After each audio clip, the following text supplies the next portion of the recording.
আসসালামু আলাইকুম চাচা, কি করতেছেন? ওয়ালাইকুম আসসালাম। ঝাল গাছ আজ দেখতে এলাম যে কত ঝাল ধরেছে, কি ফুল আইছে, খুব টেনশনে আছি। কেন চাচা, টেনশন কেন এত? এই প্রত্যেকবার ঝালের দাম 400, 500, 300 টাকা কেজি হয়, কিন্তু এবার আমি ঝাল লাগাইছি দাম হচ্ছে 80 টাকা, 70 টাকা, 30 টাকা। আমি বুঝতে পারছি না এই ঝালের দাম উঠবে কি উঠবে না। আপনি ঝাল আসলে টেনশনে আছেন, খুবই টেনশন আছে, টেনশন। প্রত্যেকবার 400 টাকা, 500 টাকা কেজি ঝাল হয়। এবার দেখছি 30 টাকা, 50 টাকা, 40 টাকা কেজি ঝাল। তো কীভাবে জমির ধান উঠবে আর কীভাবে আমি এই লেবার নেবার খরচ করছি, এত কষ্ট করছি, আমার কিছুই তো হচ্ছে না। আমি কী করবো সেটাই ভাবছি। তাহলে তো আপনার খুবই সমস্যা। টেনশনে আছে এখন। এই দেখেন, এখন প্রায় 1 বিঘি তো ঝাল হবে। আপনার জন্য কি করা যায়, মানে এটা কি আমি চাচ্ছি যে আপনার কি কোনো আবেদন আছে নাকি না, ঝালে?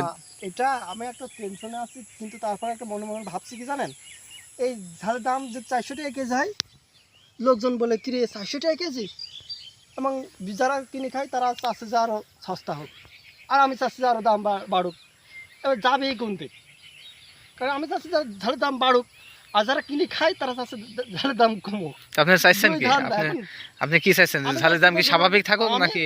হ্যাঁ, আমি চাচ্ছি যে জনগণও কিনে খেতে পারে, তো এবং আমারও একটু লাভজনক হয়। আমার কোনো রকম লাভজনক হোক। আমার তো বেশি লাভও দরকার নেই, অত আমার বেশি লসও দরকার নেই। তো ঠিক আপনি আছে, আপনি এখন কি মনে হচ্ছে আপনার কি এই ভুঁইতে যে এখন পরিমাণ টাকা? প্রথমত এই ঝাল গাছে এখনো কোনো রকম তুলেছি, বিক্রি করেছি, এবং আশা করছি ঝাল থেকে কিছু টাকা লাভ হবে, সেই আশায় আমি করছি।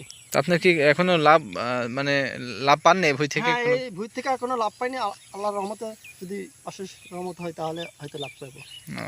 টেনশনে এখন আছেন, টেনশনের ভিতরে? টেনশনে আছি, আচ্ছা, হয়তো ঠিক টাকা আছে। পয়সা খরচ করেছি, বুঝেন না।